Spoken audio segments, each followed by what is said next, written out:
Pleased to have Peter Sense of the Party of Socialism and Liberation with us.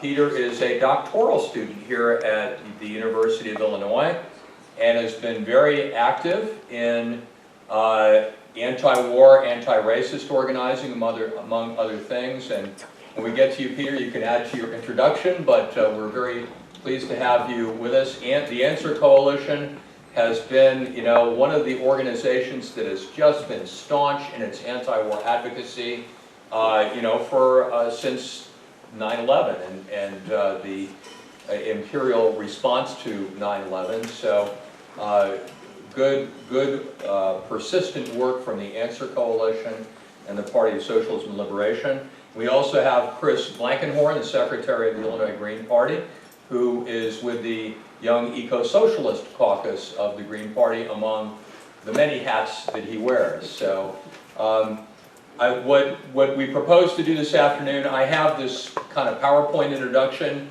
It's actually more of a 45-minute presentation normally, but I'm going to do kind of an abridged version of it and try to get through my part in about 20 minutes. We got plenty of time. And then I don't know if we talked to Peter beforehand. We'd like to have Peter go second, if that's okay, and then Chris to kind of clean up on this panel, and then we should still have plenty of time for questions, comments, and interaction. So this is kind of my version of the introduction to what is eco-socialism. And when I originally did this at the Eco-Socialist Conference, I dedicated this to our recently fallen comrade Bruce Dixon of the Green Party of Georgia. So Bruce Dixon, presente here again, and a couple of choice quotes from Bruce talking about how an authentic left must incorporate a class-conscious opposition to capitalism, and also raising the question of power. If we're not asking and answering the question of how can we take power, we're wasting our time. Also wanted to acknowledge Joel Koval. Joel Koval of the New York Green Party was, I don't know if he was the first person to use the term eco-socialism, but he was probably one of the first, and he was certainly an advocate of this. Joel also no longer with us, but going back to the 1980s. So wanted to acknowledge him, as well as the Young Eco-Socialists Chris belongs to, that actually introduced the eco-socialist language into the Green Party of the United States platform. So this presentation is geared for people who already agree that capitalism is the central problem of our time. So now, if you're not there yet, if you're not convinced that capitalism is the problem, don't go anywhere. It just means we have to have a different conversation, right? But many of us are there.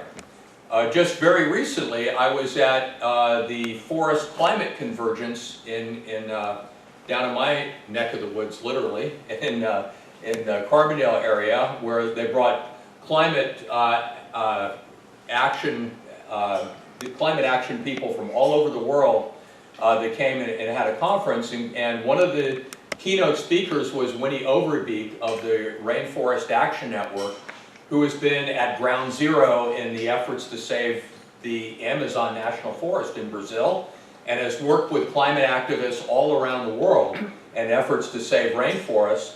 And in his keynote address, about the third or fourth sentence out of his mouth was, we can talk about this a lot, but really the problem is capitalism. And I think we're seeing a growing recognition in the environmental movement, as well as in the movements for peace and justice, that we're there. People are realizing capitalism is the problem. So it's not, Trump is a problem, but he's not the problem. Money in politics is a problem, but it is not the problem. Imperialism, racism, sexism, these are things all that are interwoven with capitalism, and I would maintain that they can't be totally vanquished until we get rid of this system. And for one other presentation I actually made a list of single-issue problems that we're dealing with. And this is an incomplete list. I think I came up with about 300. If you list all the problems of war, environmental problems, problems of injustice and student debt, and the economic crises and so on, And if you think about it, you know, there's one or more organizations fighting each one of these individually. How much more sensible it would be if we had a united movement against the root cause of all of these problems. So this is part of what my motivation is.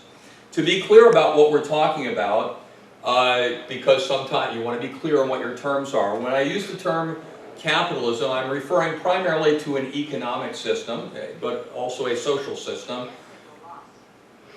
My goodness, who's talking to me? Based on private ownership of the instruments of production and exchange, production for profit, not use and need, and the division of society into two principal classes based on relations of production. Basically, you have the people who make their living by owning means of production, and that's how they obtain their wealth, by extracting it from the production of the other class, the working class, broadly construed.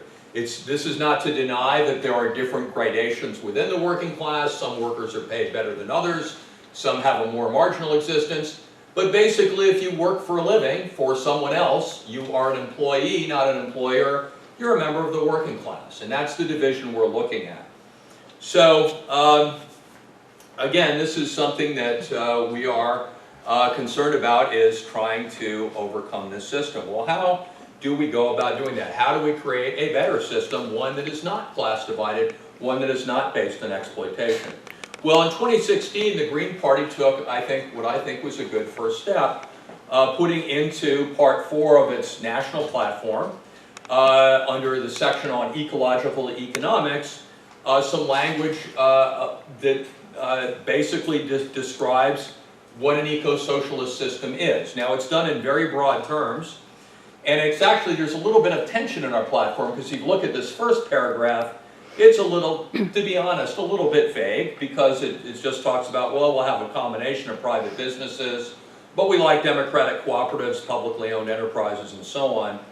But then if you go to paragraph 4, this is where we introduce this new language, talking more explicitly about building an alternative economic system based on ecology and decentralization of power, an alternative that rejects both the capitalist system, but also doesn't want to go to a state socialist system like the old Soviet Union, where you have kind of a party bureaucracy that's taking the place of the capitalist class. To some extent, I would say that modern China, although China has capitalism as well, it's pretty complicated, and you'd have to get into the weeds on that. But what we're saying is that we want an economy that will include large-scale public works, municipalization, and workplace and community democracy, sometimes called ecological socialism. There's other words for it, like cooperative commonwealth.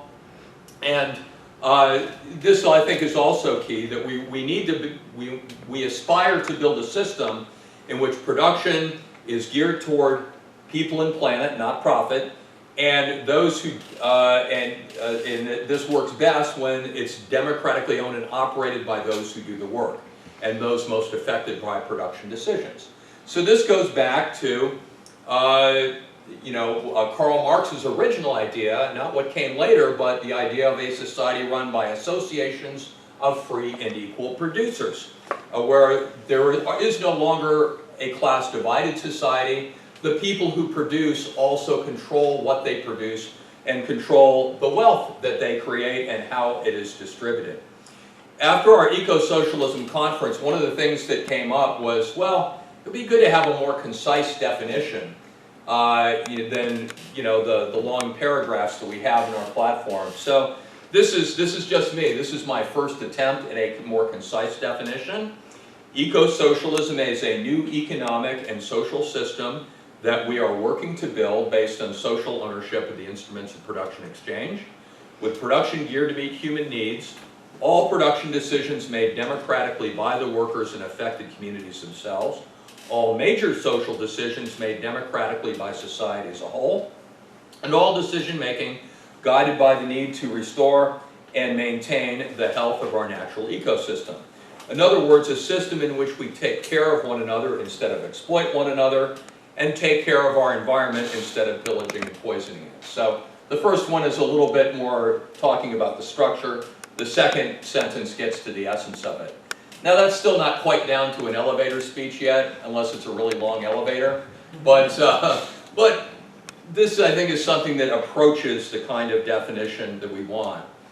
So looking at what's in our platform now, as I indicated, I think it is a great start, but there's still a lot of questions that we need to grapple with. And part of what this presentation and part of what we're trying to do is not say that, oh yeah, we've got all the answers already, but we need to talk about the right questions, and we have answers to some of them, but there's still things that we need to work out. So, for example, how would decisions on what to produce, how to produce, distribute goods and services be made, and who would make them? How would larger questions about the direction and governance of society be made, including how do we account for taking care of those unable to work and retirees, etc. In other words, who would plan the planned economy, and how would this whole thing work? And then, of course, you also have to talk about how do you get there? Have we fully identified and defined the kinds of institutions that need to be created and supported? How can we best help to create them? How do we anticipate being able to make the transition from capitalism to eco-socialism? And then there's this very important one. We're dealing with the wealthiest, most powerful, pernicious, and frankly murderous ruling class in history. As I point out in some of my anti-war talks, the United States, since the end of World War II, in its various imperialist adventures, is responsible for the deaths of about 20 million plus people. So this is who we're dealing with, and we don't want to end up like Salvador Allende and his party in Chile, for example. So we have to think very carefully about how we're going to go about this transition and make it effectively without ending up like that and dealing with this very powerful and murderous ruling class. And then, as a political party, we need to be asking ourselves some questions about what is the role the party plays. You know, one question I pose is, you know, we're talking about a Green New Deal. So, is there a contradiction between our efforts to gain state power and operate the state in the interests of the workers while under capitalism and the larger goal of replacing capitalism with this more egalitarian democratic society that we wish to create? Now, I happen to think that there are good answers to these questions. I don't think these are inherent contradictions at all. But I'm just saying that these are things that we do need to deal with, and we need to ask ourselves what should be the role of the Green Party. So with that, I want to kind of quickly go through some of the models for eco-socialist organization that kind of give some idea of possible ways in which we could create this society that's democratically controlled by the workers themselves. And again, quoting Marx on his idea of a society composed of associations of free and equal producers. There are historical examples of workers' governments going back to the Paris Commune of 1871 and some other examples here. Some would make a pretty powerful argument that the communes in Rojava, Syria right now, in Kurdistan, or run by some of the Kurds in that part of Syria, is another example. I'm not completely sold on that, but there is a case to be made for that. Similarly, I've heard references to the Zapatistas as creating this kind of worker-controlled society, or at least having elements moving in the right direction. So there are still struggles going on in different parts of the world to try to create this kind of society. I'd like to just kind of quickly run through 4 possible models, one of which is the industrial workers of the world, or the Socialist Labor Party model, which goes back to the organization I used to belong to back in the 70s, the SLP of America, 70s and 80s. And the basic idea of that is it looks at industrial unions as being the foundations of building this society. The idea is that we organize into unions, create one big union that can affect not just a general strike, but moving that past that to a general lockout of the capitalist class, and then operate the economy through an industrial congress. I'm a member of the IWW today, and I would recommend being a part of that organization as an organization to try to create that kind of society. I'm not going to go through this whole thing, but the basic idea, a little illustration, this is kind of dated but uses the automobile industry as an example. Workers in each plant would basically elect a committee to oversee the operations in that plant, and then they would elect delegates to regional councils, and then from each industry you would have this all-industry congress, if you go to the right, where all of the industries would be represented, and everyone that's elected to this administration would be subject to being revoked if they were elected to, basically they're elected to follow the directives of those who elected them, and if they don't, they can be recalled at any time. Here is an older edition of what the IWW used to put out. It's called Father Haggerty's Wheel, and it's basically illustrating the same idea. You have, this is very dated, I wish the IWW would come up with a more modern version of this, but it basically illustrates the idea. You have workers from the different industries electing their representatives, and in the center there you have this all-industry Congress that is then responsible for managing the economy as a whole. So that's this model, but there are some difficulties with this model. For one thing, if it's based on unions, we have to confront the fact that union organization is not what it used to be in this country, and there's challenges in trying to rebuild a union movement. The IWW itself has shown some pretty promising growth lately, but they've got a hell of a long way to go before they represent a significant proportion of the working class. Again, I'm a member, I support it, but that's just a reality. Not to mention the fact that I would have to say, even though I love the IWW, if you think we have a problem with the Green Party with infighting and always arguing with each other, oh my God, the IWW does that a lot. It's got some work to do. Then there's also the problem that the nature of the workforce we're dealing with is a lot different than it was in the turn of the 20th century, right? Much of production of essential goods has been moved overseas, while a large part of the working class is now engaged in guard labor, which I'll talk about, things like weapons production, finance, insurance, and real estate, and other goods and services that are peculiar to capitalism. So, you know, are we going to organize an industrial union to manage the production of depleted uranium weapons? You know, I mean, we have to deal with this. All the crazy things that capitalism produces, we have to be thinking in transformative terms. We can't just build unions in the sectors that exist now and expect that to solve the problem. And then, of course, you have the so-called gig economy and the temp workers, and the nature of the workforce has changed a lot. I mean, basically, these are a few slides that kind of talk about that, so I'm going to pass through that. I think you all know what I'm talking about. Modern capitalism is different than it was in the early 20th century.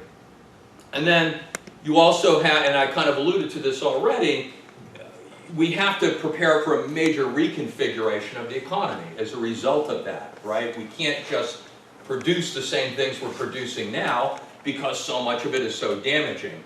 So we have to, this is another challenge for this type of model. Doesn't mean the challenge can't be overcome, but this is one of the things we'd be dealing with. A second model is what can be called as council communism. This is pretty similar to the first model, except instead of industrial unions, it's just focused on workplace councils. So instead of the formality of a union, it's the idea of let's meet in assemblies and then we elect delegates to higher and higher levels of production. Anton Pannekoek is one of the major exponents of this idea, Marxist that was writing a lot from the 40s to the 60s. Just someone you can read more about that. And I'm not going to go into this in any detail here, so I'm going to kind of slip through this. But the problems and challenges of this model are similar to those of the first. But in addition to that, council communists have generally failed to get into the mechanics of how the planning and decisions would be made, especially at the higher levels. And there tends to be a little bit too much faith on spontaneous organization. that personally I would find that to be a bit of a challenge. And then you have the kind of the same problems of the first model of the large proportion of the workforce that is engaged in work that is by no sense of the imagination really productive and really helpful to humankind. A third model, and this is something that I got from the nextsystemproject.org, and I'll come to that a little bit more in just a moment. This is the idea of building confederation of workers cooperatives, and this is from an article by Jessica Gordon Nemhard. There's other examples of this, and this is the idea that we already, there is already a workers' co-op movement in this country, and it employs millions, really. Some of the co-ops are more democratic than others, and so on, but this is a thing that's already happening. And the idea here is that the workers' cooperatives then would start to confederate and build interlocking chains of cooperation so that they're able to then expand that sector of the economy more and more and support one another. And that's kind of what she's talking about. Well, there are some problems with this model as well, or I should say challenges. Again, maybe it's possible to overcome them, but there are some, and one of them is that, and this is actually from the same website, it's kind of a self-critique here, that in some cases, workers' cooperatives just don't have that larger vision. It all becomes about, well, we're going to become profit-focused ourselves, and because we have to compete with the capitalists, so they don't have any larger vision. So again, you can imagine, a workers' co-op doing fracking, or a workers' co-op, doing building depleted uranium weapons, or all kinds of destructive things. If it's just about the worker ownership, you're not going to be transforming society in the way that it needs to happen. And then there's what I call the standard Marxist critique by Rosa Luxemburg, pointed out years ago, and there's others. And that is the idea that cooperatives operating within the context of a larger capitalist system have to struggle against better resource capitalist firms, and they end up in effect having to exploit themselves in order to be able to survive. And so there's a standard Marxist critique that says, no, this really can't work. It raises a question of, can co-ops beat corporations at their own game? And related to that, a lot of workers' co-ops come into existence when capitalists abandon the facilities and they move overseas and they leave the factory or workplace behind. Well, then what is that saying? It means the workers are taking over something that's been outmoded, and they start off with a very difficult uphill battle just to be able to compete against the capitalist firms. So these are some of the challenges about this model. And as well as some of the other things that we already talked about. And the final one I want to talk about, this is from Garl Perovitz. This is also from the nextsystemproject.org. And this is kind of a variation of the last one. He calls it a pluralist commonwealth. But to his credit, what Mr. Alperovitz comes up with is that recognizes the need that while you build these things at the local level, there has to be larger scale planning. Partly to create that vision and that transformative part of the project that needs to be built, and partly for purposes of survival, of financing, to find better ways of competing against the capitalists and beating them at their own game. And he gives an example of the Cleveland model, where you have worker-owned co-ops, but they also collaborate into a community ownership structure that goes beyond that. And again, I can only get in this presentation, because I have to move forward in this, I can only kind of give you a sense of this. You kind of got to get into the weeds on this. But basically his idea is that you would need to have planning at higher levels. You would need to have that organized in a way. He supports like a regional kind of confederation and delegated authority that would deal with that. But then it would also be complemented by some form of public ownership of large-scale enterprise where that makes the most sense. So this might be one way in which it might work, in which you'd have a large-scale public sector that would handle things like healthcare and education, public welfare, infrastructure, things like that. You would have a very limited small business sector of very small businesses, arts and crafts, things like that. And then you would have a co-op sector, the federations of workers co-ops, that would basically be handling everything else, manufacturing, food production, construction, and other essentials. So that's the model there. Because I want to make sure time for other speakers, I'm just going to quickly run through a few other things. One is that there are efforts that are already underway to build these structures.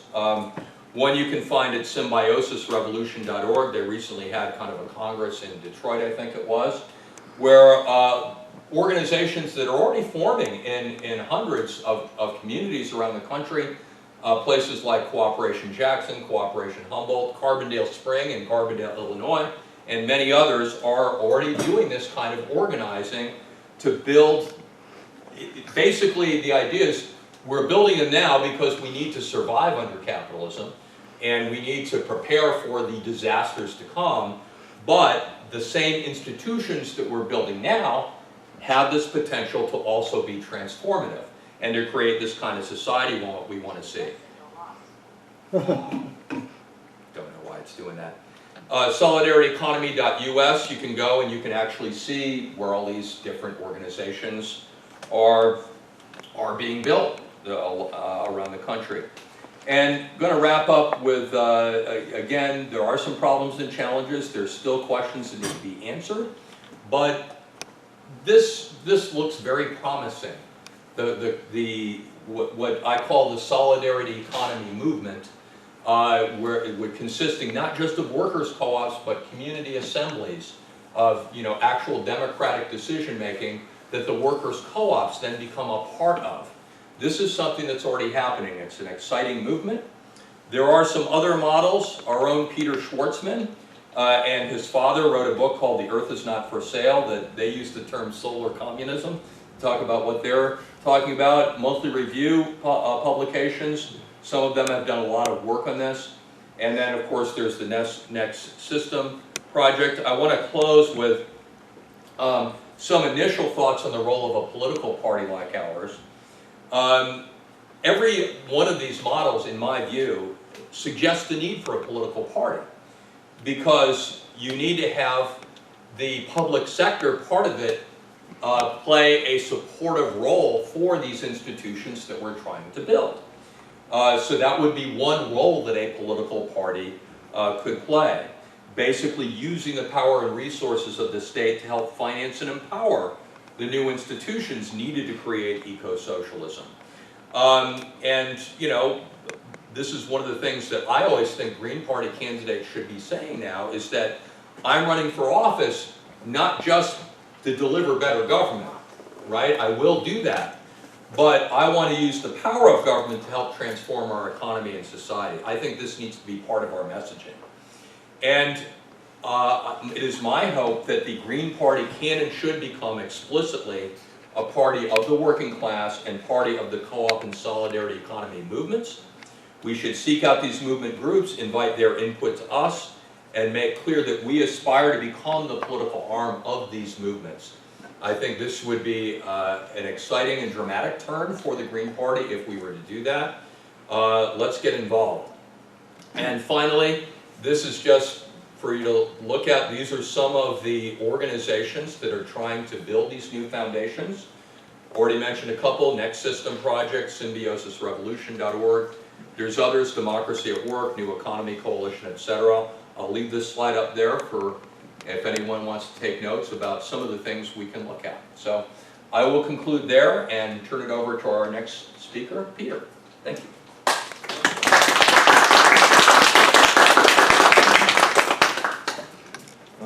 Yeah, thank you very much to the Green Party for having me. In multiple branches across the country, the PSL, Party for Socialism and Liberation, and the Green Party worked together this year. Protests in Los Angeles against U.S. military aggression, ICE raids, anti-abortion bills in Alabama, access to clean water in Milwaukee, and even a march last spring, our U.S. Hands Off Venezuela march in Washington, D.C. and I hope we can continue working together in the future. As I was introduced, I'm a PhD student here at the university. I've been in Champaign for about 4 years now, and I've been a member of the Party for Socialism and Liberation and the Answer Coalition since 2017. I'm going to cover 3 major themes. First, as Rich was saying, maybe you're not convinced that capitalism is the problem. I'm going to be talking about the inability of capitalism to solve the climate crisis and why we need socialism. We're in a race against time here, against global warming, other factors that are happening because of climate change, and we need a radical reorganization of society on a socialist basis, and it's never been more urgent than right now. The focus of the discussion, though, especially from Democrats and more of the mainstream talking points, have been reforming the capitalist system or removing ourselves from the worst parts of capitalism. Personal responsibility to be vegetarian or only buy from certain companies and hoping that market mechanisms will solve the climate change crisis. And what's worse than all that is that I don't believe it'll work, is that any capitalist reform will not be able to account for environmental racism and the disproportionate impact felt by working and oppressed people, which capitalism leads to great inequality among working and oppressed people, and inequality between nations. The second theme is the role of the U.S. military, which is tied closely in with the second panel. The U.S. military's carbon footprint is gigantic. I'll give you some statistics later in my talk. But it also functions as the enforcer of U.S. hegemony and this country's role as the leader of the world under global capitalism. Nations who want to seek non-capitalist solutions to the climate change crisis are always in danger of being crushed by a U.S. military invasion or intervention if they try to assert their independence. So if we want other countries to come up with solutions as well, or help us find solutions, we have to get the United States military and the imperialist class off of their back. At this point, I want to acknowledge that we're currently on occupied land belonging to the Peoria, Kaskaskia, Piankashaw, Waya, Miami, Muscooten, Odawa, Sauk, Meskwaki, Kickapoo, Potawatomi, Ojibwe, and Chickasaw nations. That's Champaign, Urbana I'm talking about. When we talk about or organize around topics of social justice, it's important to remember and understand the settler colonial roots of the United States. And this theme is very important to climate change and climate justice too. Indigenous people are facing and will continue to face the brunt of climate change catastrophe around the world. Not just in the United States, but also in Central America, in Brazil, in the Philippines, and honestly every continent on the earth. Most of the courageous defenders of the environment against capitalist destruction are indigenous nations. The ones who are currently leading the struggle are indigenous nations. And many adverse effects on ecosystems happen when indigenous people are driven off their land they've lived on for centuries and replaced by capitalist extraction of resources. This is a topic that almost receives no recognition in the climate change discussion, and fighting for climate justice requires us to fight for the right of nations to self-determination. So the first theme, inabilities of capitalism to solve the climate crisis. So under capitalism, we see corporations pollute, dump toxins into the rivers, cut corners, and contribute to deforestation. And we have to ask ourselves, why is it like this? Were all the CEOs raised by bad parents, or they missed the environmentalism unit in school, or what? I mean, yeah, there's individual moral failings on the part of individual CEOs, that's true, but we can't develop a real understanding of how modern political economy functions by relying on these idealistic analyses of good and evil, or moral failings versus people who have more moral fortitude. We have to take a critical look at the political, economic, and social systems that are in place and how they contribute to certain sectors of the population's ideology. You know, corporations are in cutthroat competition with each other as a fact of the system. They have to seek maximum profit, either through expansion, slashing labor costs, cutting corners. In terms of worker safety, I mean, the 19th and earliest 20th centuries were horrible for workers in this nation. Deplorable conditions, child labor, and companies were just racing to the bottom to super exploit their workers to increase profits because they had to fight against their competitors.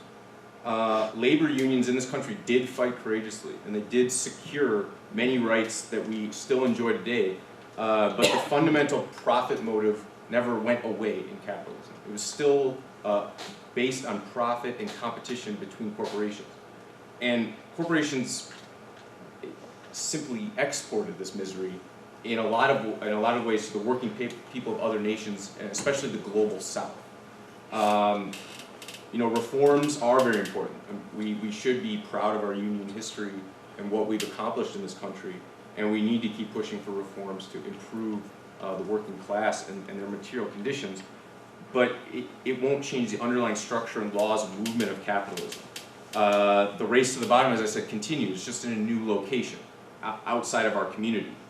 Many activists continue to struggle for workers' rights from an internationalist perspective, especially those of us who are anti-war, anti-imperialist, including the Green Party. But unfortunately, a lot of these struggles are ignored by American public and American media. It's easy to dismiss sweatshops and paramilitary thugs intimidating union leaders when it's happening in Colombia, not in our communities. But it's when I just mentioned Colombia, they were trying to unionize in Coca-Cola plants, and 9 of them got murdered over 13 years by right-wing paramilitary groups. We are still responsible for what's going on around the world. And this race to the bottom is still occurring in terms of labor rights. And you know, we kind of think we've achieved a humane version of capitalism in this country. You might hear people say we don't need unions anymore, right? Have you ever heard that? We don't need unions anymore. We want everything. Now they're just getting in the way. People say that, but of course they're ignoring things like homelessness, increasing poverty, mass incarceration, and colonialism of indigenous lands. But just like, I mean, I'm talking about labor rights to show that important reforms were gained by us, but this race to the bottom in terms of labor rights still continued in the name of profit, in the name of competition. And this will keep going when it comes to climate change. Companies will still extract resources, cut corners on environmental regulations, but this time, just because it's happening in another country, no matter how much we want to insulate ourselves, it's going to affect us. It is going to have repercussions internationally, and we have to come up with a solution. You know, to slow down climate change, or halt it, or reverse it, you know, hopefully reverse it, we need to keep 80% of known fossil fuel reserves in the ground, according to a study by environmentalist Bill McKibben. And he estimates these reserves might be worth up to $20 trillion, if not more. There's no way a society based on competition will leave $20 trillion in the ground untapped. There's no way. If you're running a corporation, you're risking your competitors getting an advantage over you if you don't extract those resources. There's no rational plan of capitalists to prevent. There's no rational plan to the system of capitalism to prevent this. And capitalism frequently runs into these crises because of overproduction. In fact, we see these every 7 to 11 years. We call them depressions and recessions, where we overproduce goods. The laws of supply and demand dictate that they can no longer be sold at a profit because they've flooded the market. So factories shut down, goods are thrown away in the garbage, and workers are laid off, and we get recessions and depressions. And this is because the capitalists can't stop from creating more and more and more in the name of profit and competition. And you know, depressions and recessions are devastating for many people, but it's going to be nothing compared to climate change, the consequences of climate change with unchecked extraction of resources.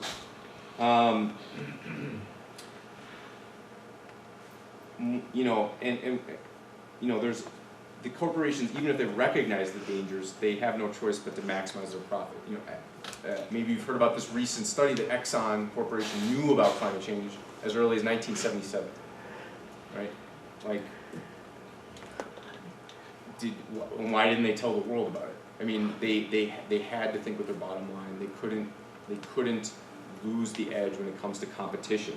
And we're going to see, and we've seen that. We've seen climate change denial funded by these companies. We've seen companies still extracting resources when we need to stop. We need to stop now. We need to have stopped yesterday. And of course, in a capitalist system where wealth is naturally consolidated and monopolized by the few, we're going to see a system of what some people are calling climate apartheid. The wealthy will be able to escape the overheating, the hunger and conflict when climate change exacerbates, and oppressed nations and working class people will be the first to suffer before the rich do. And it's happening right now. In the Marshall Islands, large waves are destroying seawalls and homes. There's drought, leaving thousands with less than a liter of water to drink a day. Nigeria, flooding in the coastal city of Lagos is now happening annually, submerging cars and homes, forcing waste into the streets, killing dozens of people every year. In the southwest United States, indigenous people are battling the effects of frequent wildfires and drought more than any other people in the United States. The Navajo Nation wells are running dry. They're running out of drinking water supplies, losing crops and livestock. And it's hitting oppressed nations around the world and working class poor people everywhere too. The World Bank projects that 75 to 80% of the costs of climate change will be borne by economically developing countries. And a person in the wealthiest 1% uses 175 times more carbon than a person in the bottom 10%. So, you know, we can't seek market solutions. We can't get away from this the profit motive by seeking just market solutions. We do need a different organization of society based on people's needs, and we need to correct the inequalities that happen along class lines and from nation to nation, as well as along racist lines as well. So hopefully that's more ammunition for why capitalism is not going to solve the climate change crisis. So to be environmentalists, we need to be socialists. But to be socialists, we also need to be anti-imperialist as well. You know, the next panel is discussing that in depth, and I encourage everyone to stick around. And so I'll be briefer on this topic, but we need to draw links between the anti-imperialist peace movement and the need for climate justice. Anyone concerned with climate change and ecological crisis has to be concerned with the United States military, for one thing. The United States military's carbon footprint is gigantic. The U.S. military has more greenhouse gas emissions than 140 other countries in the world. It has 800 military bases running, Navy and air fleets, which need fuel and oil to function. In 2017 alone, the military purchased 260,000 barrels of oil per day. One of the U.S. military's jets uses 3,334 gallons per hour, which is what an average car driver uses in 7 years. And military bases are among the most polluted places in the world, both foreign and domestic. There's jet and rocket fuel contamination in Albuquerque, New Mexico, at the military base outside of that city. All 3 military bases in New Mexico have contaminated water in nearby areas. And they're refusing to correct these problems. The U.S. Navy recently dumped 94,000 gallons of hazardous fuel into a Virginia waterway that empties into the Atlantic Ocean. And the military has 39,000 contaminated sites on over 19 million acres of land in the United States alone. And more than just this contamination, the military's wars leave a path of destruction and for generations, annihilate ecosystems and the millions of people who live there. And the U.S. military is the most destructive force militarily and environmentally in the world. And people push for a green military sometimes. You might hear a green military. But we have to realize what the ruling class mobilizes the U.S. military for in the first place. it's there to threaten, bully, and punish any state or movement that exercises too much independence and dares to stand in the way of corporate profits. Okay? A lot of the reason socialist countries haven't lived up to our expectations of what they should be is because they're surrounded on all sides by imperialist aggression. And our responsibility as people in the United States is to work against having an imperialist military policy and leave these countries to fend for themselves. So they don't need to create state bureaucracies or run into these issues when they're so, they have to be obsessed with defense because of what the United States military, how it functions and what it does every year around the world. Finally, in order to be environmentalists, we need to be socialists, I said. And to be socialists, we need to be anti-imperialists. And to be anti-imperialists, we need to really seriously consider and struggle for the issues of self-determination of indigenous nations throughout the world. Indigenous people are, in many ways, leading the fight against climate change and environmental destruction by corporations, and we need to stand in solidarity with them and understand their struggles. The water protectors in North Dakota led a dedicated struggle against the Dakota Access Pipeline, which had the potential to disastrously impact air, water, wildlife, and farming, and it threatens their way of life, the way of life of those nations of people.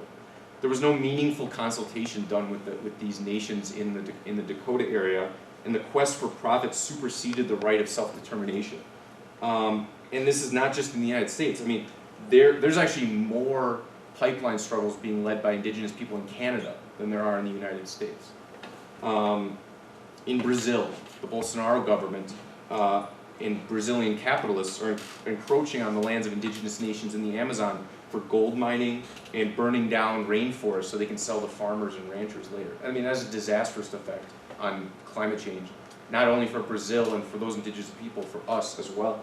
The Lenca Nation in Honduras have struggled to defend their lands against capitalist expansion and in development projects. Maybe you've heard of Berta Cáceres, who was murdered in 2016 after the right-wing government of Honduras took over. She was a member of the Lenca people, and as much as she was an environmental activist, she was also struggling for her people and her nation's right to self-determination. The Lumad Nation in the South Philippines are struggling against forced closure of their schools because the Filipino government wants to allow gold mining extraction companies to take over their ancestral lands. And that is going to have disastrous effects on the environment as well. And there's many more examples around the world on every continent, and these indigenous environmental protectors are paying the price. A recent study published in the journal Nature, so a serious academic publication, has shown that killings of environmental activists and defenders has doubled over the past 15 years, and now the levels of death of environmental activists is comparable to what's associated with a war zone now. And we hear about violence in the Philippines. We hear about the Duterte regime and Bolsonaro and the Honduran right-wing government. But it's not really properly understood that a lot of these victims are disproportionately environmental activists from indigenous nations who are fighting back against capitalist extraction and exploitation. And if we don't stand in solidarity with these protectors, we're failing to support the most dedicated fighters against climate change. And this is not to say that indigenous activists and nations are just victims who need our salvation, right? If we cooperate with indigenous nations, we can get a lot of good ideas about tackling climate change. A recent UN assessment showed that 3/4 of land and 2/3 of marine environments, for example, have been significantly altered by human beings worldwide. But the number is much smaller in areas that are managed by indigenous nations and local communities. And these nations can serve as role models for us in our struggle for climate change. And I do want to tackle this myth you'll hear sometimes. You'll hear people say this is great. It's great to care about indigenous people, but it's impossible because we'd have to return to pre-industrial ways of life. There's no way to. That's all in the past now. you might even hear indigenous people need to embrace our progress, our technological progress. And I want to quote a scholar and journalist, a member of the Colville Federated Tribes, Dina Gilio-Whitaker. She said in an interview, it's a mischaracterization of who Native people are. Native people have always blended and adapted to new circumstances and new people. We've always had relationships and have been influenced by each other. We've always borrowed and adapted to other people in ways that made sense to us. This is about how Native people are just humans. We're just people. We're not bloodthirsty savages, but we're also not saviors of the world, the ultimate environmentalists and mystical warriors that have all the knowledge the world needs. They're people like us, but we need to fight with them and stand in solidarity with them. Indigenous nations are switching to wind and solar energy and renewable energy that aligns with their culture and their knowledge and their land rights, and we can work together to find solutions and learn from them, and work together to solve this crisis. But we can't base our cooperation on a colonialist relationship between the two. We need an anti-capitalist viewpoint, we need an anti-imperialist viewpoint, and we need an anti-colonialist viewpoint too when we fight climate change. We need to struggle for the right of self-determination of nations in order to stop this. And any socialism that lacks these commitments to anti-imperialism, anti-war, and the right of nations to self-determination will not succeed. We have to struggle for all of these dimensions and struggle for radical reorganization of society. And it seems hard. It might seem impossible to us, but we have to go forward with optimism and believe that we really can do something about climate change. It's not too late to do something about it. And I'll end with a quote about what Nelson Mandela said about the struggle to end apartheid in South Africa. It always seems impossible until it is done. And this is possible and it will be done. Thank you.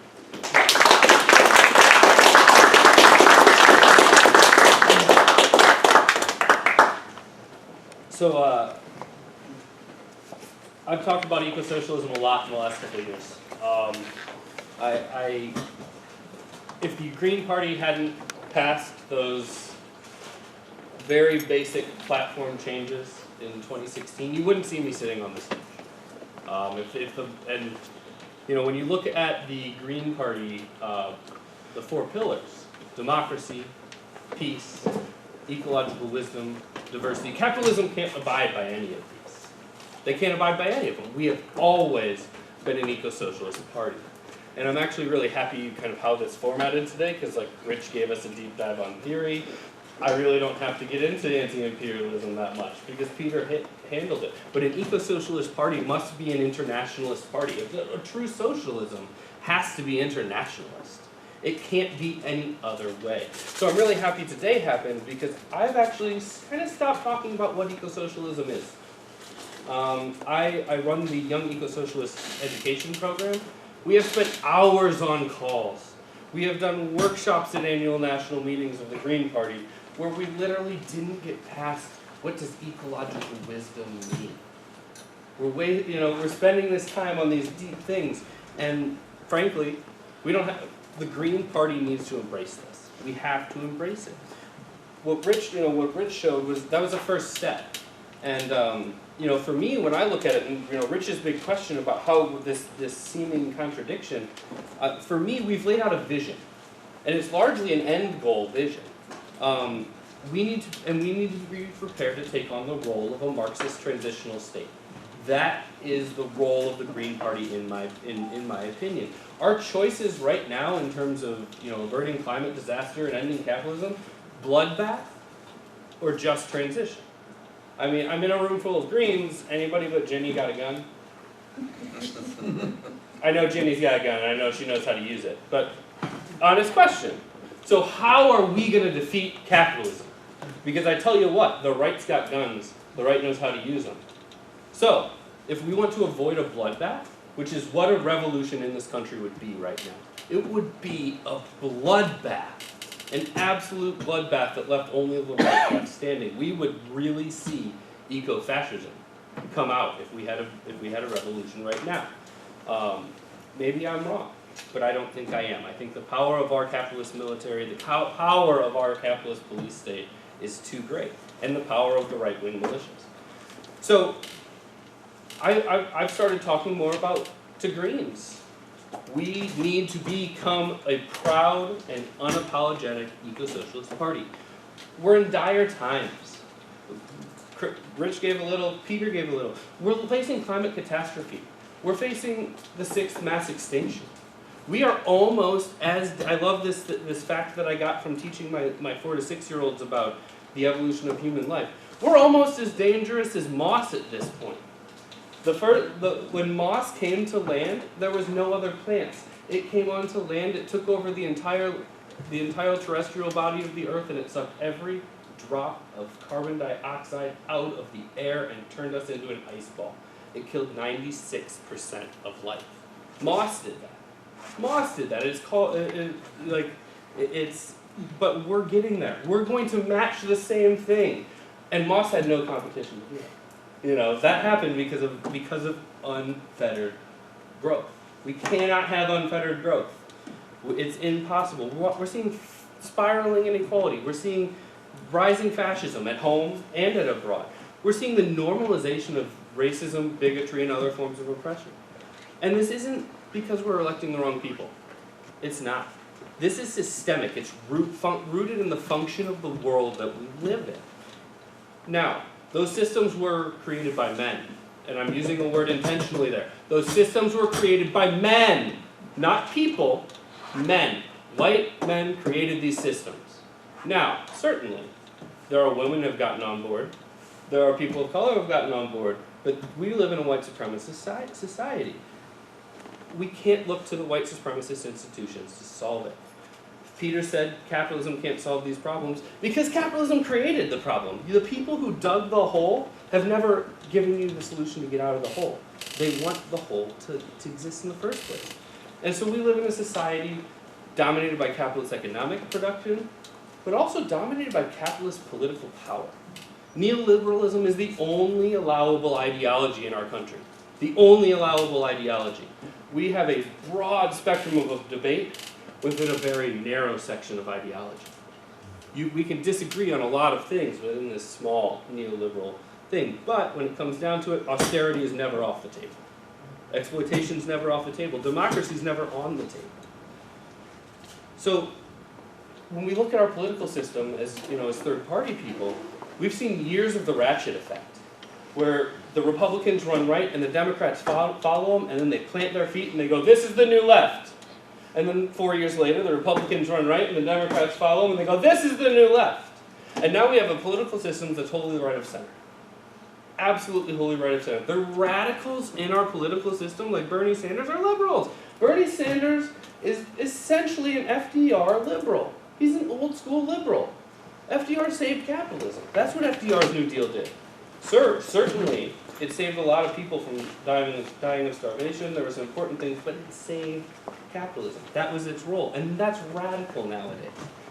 So, for young people like me, when we look around the world, when we look at our government, I've never known a government that wasn't wholly in the pockets of corporate interests.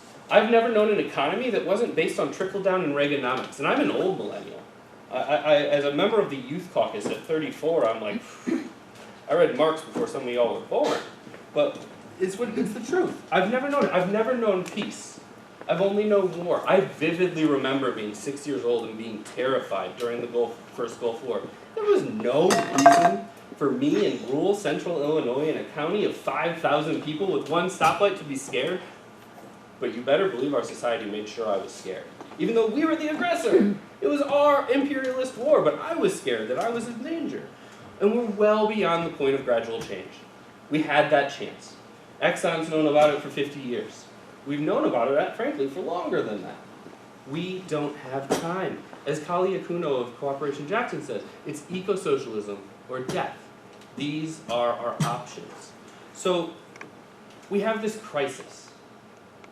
And the good thing about crises, and let's be clear, this is a multimodal crisis. This is an economic crisis, a social crisis, a political crisis, an ecological crisis. This crisis has went into every single area of our lives and society. So we're in this huge multimodal crisis. But crisis breeds opportunity. We don't just have a void of the left, we have a vacuum on the left. A vacuum that lets liberals pretend that they're socialists. That lets Bernie Sanders come up and bring 15 million people out. But the problem is the Democratic Party, which he's working in, has always been fully committed to capitalism. Go look at the post-Civil War era. That was a competition when the parties flipped. That was a competition to see who could be the most corporate-friendly party. And that competition remains today. It remains today. Even when Clinton got elected and had modest, conservative liberal reforms, Wall Street vetoed them. It was a hard no. Because here's the thing, the capitalist class has veto power in our political system. The capitalist class has veto power. Our elected officials can do nothing without the okay of the capitalist class. So we need to address the whole system that allows that. And even when our ideas do trickle into things, when they're stolen by the Democratic Party, look at the Green New Deal. Look at AOC's Green New Deal. It doesn't address the military. It doesn't address any sector of production besides energy production. And it relies on paying private industry to be better. Bernie's Green New Deal does the same thing. Bernie's Green New Deal spends trillions of dollars paying corporations to be better. No. Those trillions of dollars to corporations means no just transition to workers. So, while this, rightward drive has led us to this really precarious situation, it's also revealed this vacuum for a true alternative to rise. When I worked as a community organizer in the early 2000s, I can tell you one thing from knocking doors in Springfield, Illinois. People are ready. People want something different. And here's what Greens need to understand. Why we need to embrace eco-socialism. People don't want a gradation slightly better than Bernie. They don't want to drive off the cliff at 50 instead of 60. People want someone to pull the emergency brake. And as long as we kind of remain waffly on it as a party, why would we be inspiring? Why, as Greens, would anyone join and vote if we're just Bernie Sanders 2.0? Because Bernie Sanders 1.0 has failed us. Bernie Sanders 1.0 gives great speeches on the floor and then votes for the crime bill. Bernie Sanders gives great speeches about how we need to not be at war in Iraq and then funds it. Bernie Sanders gives great speeches about Palestine and then votes for every single check that we've ever sent Israel to oppress them. So how do we appeal to non-voters who, that is our target? If anyone in this room thinks that stealing left Democrats is the way to power, that is a tried and failed path. The Green Party's been trying it for 35 years. Where are we at? Where are the Dems? Because they're not in this room. So, if we want to be different, we have to be different.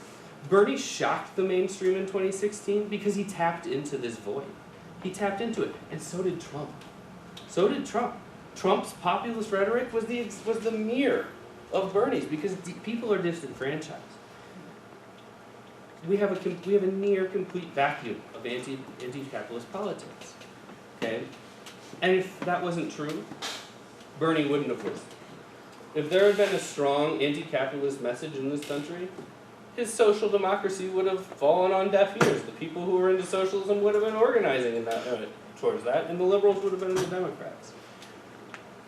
I will also say that one thing I learned big from Bernie's campaign is a campaign without an education component is a dangerous thing. 15 million voters, voted for Bernie in the primary, millions of them, new voters. But they received no education. They parrot that government spending is socialism. Bernie was a sheepdog. That was his goal, was to direct people back into the Democratic Party, and he's the best damn sheepdog that they have ever seen. He's independent. He was independent all of his life, and he's only Democrat because of the president. He's caucused with the Democratic Party for decades while he collected a six-figure salary sitting in Washington. He's the best sheepdog that the Democrats have ever seen, and he's not the first. Greens know about sheepdogs. In Maine, Dennis Kucinich came to the Maine Green Party when he was running for president, I think in 2008, and he said, let's trade lists. You give me lists of Greens to help me in my primary. I'll give you my main lists when I'm done. The Maine Greens made a really bad decision. They trusted him. You know what he did? He gave their list to the Democratic Party. He gave them nothing. He gave the Greens back nothing. We gave every single member of our party's names and email address and phone numbers and names to the Democrat because we tried to work with them. There's a reason it's called the graveyard of social movements. There's a reason that no party that has ever worked with the Democratic Party exists today. Where's the Labor Party? It's part of the Democratic Party. Where's the Progressive Party? It's the PDA. Where do these groups that think that they can inside out reform the Democratic Party, where are they? They don't exist. They're Democrats. End of story. They're not PDA, they're Democrats. PDA is a caucus of them. So if Greens want to be different, independent politics has to be central to our message. Young people are yearning for a new path. A truly alternative vision, right?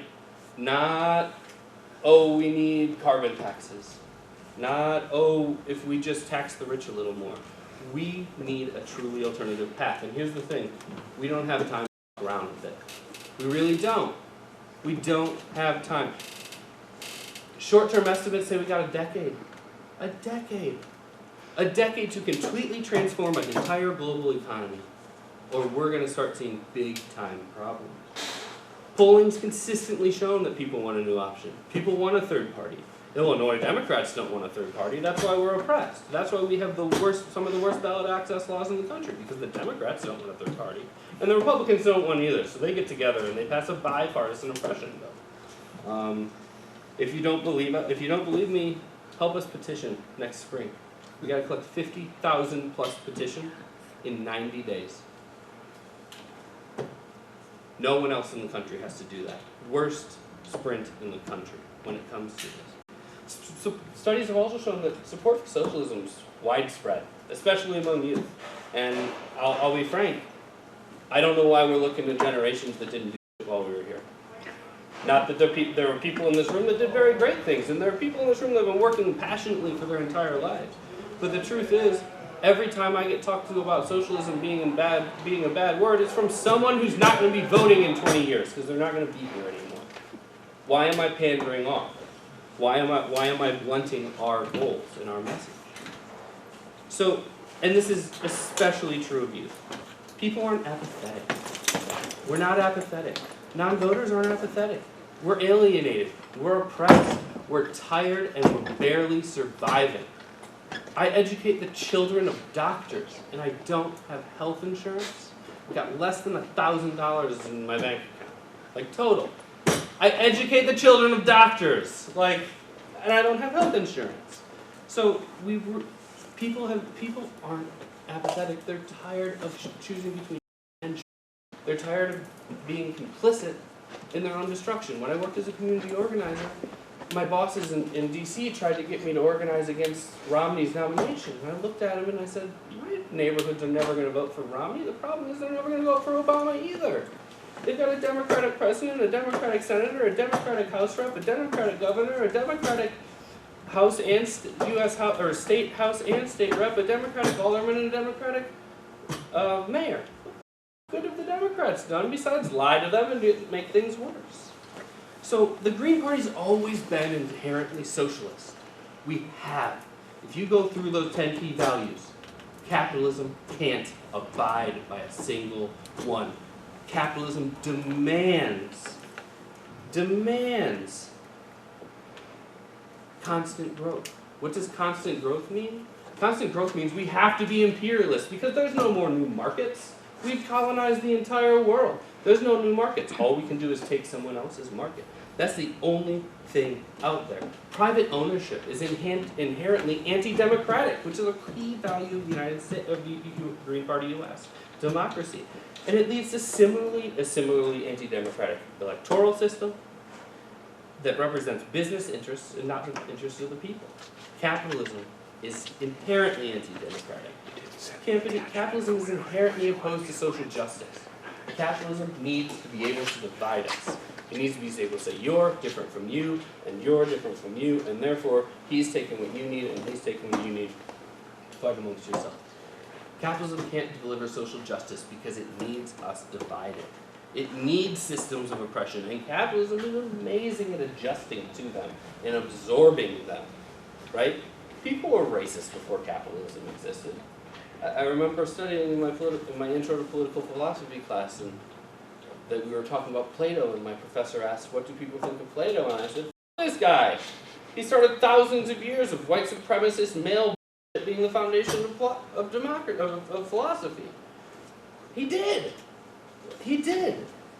And when you read Plato, Plato says, "Oh, we should totally have slaves because those people that aren't Greek are barbarians." Capitalism is amazing at taking an existing structure like racism, an existing structure like patriarchy, an existing structure like homophobia, and transforming them for its own uses to divide us. They are tools by which we can be exploited. Ever expanding markets, they're not sustainable. So they want ecological wisdom from our key values, right? Nothing about capitalism, nothing about it can abide by the Green Party values. And I think it's really important to also note, the Green Party has an existing internationalist structure. We certainly have problematic parties that are in our membership. We absolutely do. The Green Party of Mexico can right off. Like, I have nothing good to say to them. Same for the Green Party of Venezuela. They're coup supporters because they're neoliberals interested in power. But we also look at places like Iceland. The American media loves to rave about Iceland. They love to talk about, look, this prime minister just made gender pay gaps actually illegal and enforceable. You know what they didn't tell you? She's an eco-socialist. She's a green. Those things don't make it into the American media. Okay? In Amsterdam, the Green Party is the largest body on their city council and control the mayorship. What does that mean? Millions of new solar panels. It means car bans in the city. It means moving everything to electric. It means 100,000 new social housing units, and a party that talks about how they're radical and anti-capitalist in their thing. And here's what I'll tell you about the Green Party of Amsterdam. They hold their meetings, their citywide meetings, in the same space that I saw Nine Inch Nails play. They hold their city meetings in 10,000 seat venues, music venues, because they're not around. Now, there's some things like they have a multi-party system, they're small, they have a very homogenous population. You can get anywhere from Amsterdam in the country within 2 hours. I can't barely get outside Illinois' borders in 2 hours from Central Illinois. So there's differences.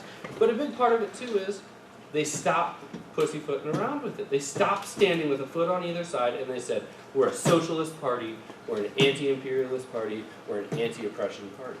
And that's the same thing that the young eco-socialists have done. And we've been called the Hitler Youth by people in our party. Because we dare to be anti-imperialists. We're not talking about diversity. We're talking about anti-racism and ending white supremacy, right? And that creates problems. So how do we build this thing? We have to be explicit in our politics if we're going to fill this vacuum. If there's gray area, if we are still just a gradation of the destructive institutions that have got us here, and the destructive ideas that have got us here, no, why would you be inspired? Why would you be inspired for someone who doesn't have a truly alternative vision? If I want to just slow it down, if I want to make sure just the rich white, at least the rich, maybe if we slow it down enough, the rich middle class people and the rich white people can survive, right? Why would anyone join that? Why would working class people join that? So Rich is right. We have to explicitly become a party of the working class. And we have to be much more explicit as well as Greens at defining how we're different. Single-payer healthcare is one I've started using more and more, and it's because of Kevin's wife, Margaret, that I've completely changed my view on this. Single-payer healthcare. I could use it. I could definitely use it. I haven't been to the doctor in a long time. But here's the thing. Single-payer healthcare without addressing the rest of the for-profit healthcare industry is going to be just a feeding trough for the pharmaceutical industry, for the provider industry, for your doctors, for your hospitals. They are going to go to town. And the compromise that liberals are going to make with them is we'll let you do that. We will let you do that. Maybe we'll let you abolish private insurance. But if we do that, we're definitely going to let you price gouge us. So what do we need? We need a national healthcare system. We need a system where hospitals, big pharma, insurance, all of that is socialized. Where your local government, and this is where we get into the, how do we deal with this duopoly? With this dichotomy of are we anti-state or are we pro-state? Because here's the thing. We have 10 years. The state's going to have to be part of it. We need a transitional state. I am a bottom lefter for like all my life. I've called myself a full communist. We're not communists until we reach the end. Marx didn't believe in peace, love, and happiness. Marx believed that we eventually, socialism moves to communism, communism moves to anarchism. That said, we need to socialize a lot of things. Exxon's not going to do it on their own. Exxon's not going to keep 88% in the ground. And guess what? We can't leave 100% in the ground, unfortunately, because we're not ready. We're not ready to shut oil off today. So how do we manage that? By socializing, right? And and when we socialize a national healthcare system, we don't do it like capitalists would do it, where the Congress votes on how much money our entire healthcare system gets, and then they have to work with that. No. Community-centric national healthcare system, where every community, the people who are using it, the providers, all the industry surrounding them, they tell the government what they need, and the government writes a budget to accomplish it, right? So a big part of this is, as Greens, if we have to offer a transition, right? Right now, there's not, and I'll say this, I'm really excited to have PSL with us again. I was on a PSL panel in 2017, talking about left unity in Springfield at this very same fall meeting. But for Greens, we have an electoral component. And I'll be frank, we have ballot lines, right? We are about the only left formation in the country that is ready and positioned to actually make a move on state power, okay? And in some states, it's really easy. If you can hold 10 meetings in Vermont, you get ballot access.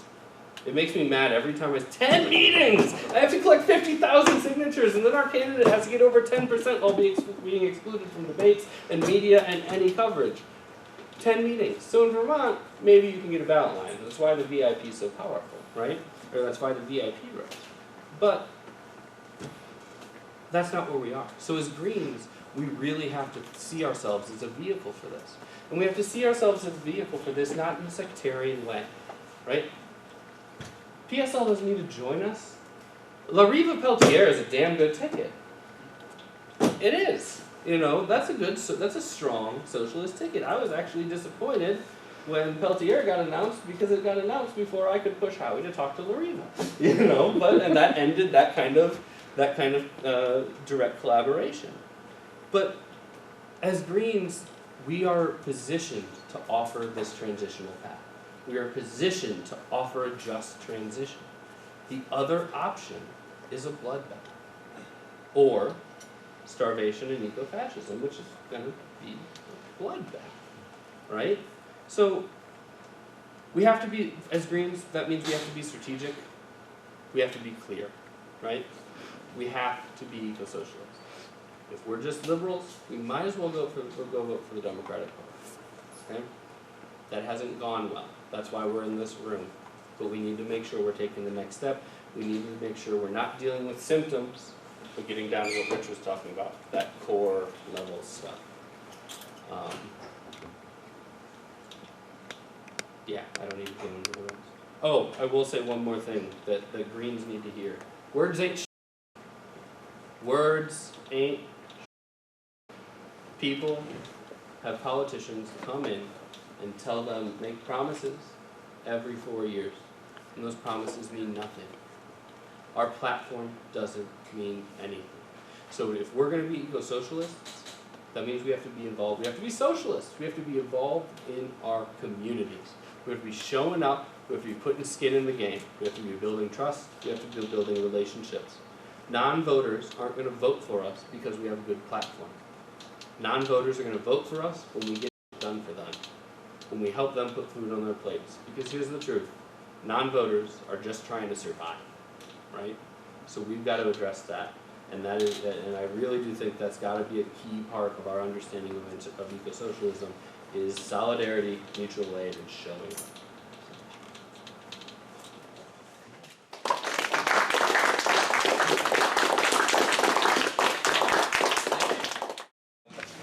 So, our final panel today is on the need for an anti-imperialist peace movement in this country. And we have with us today three people with great experience in building the peace movement in this country and have done a lot of good things.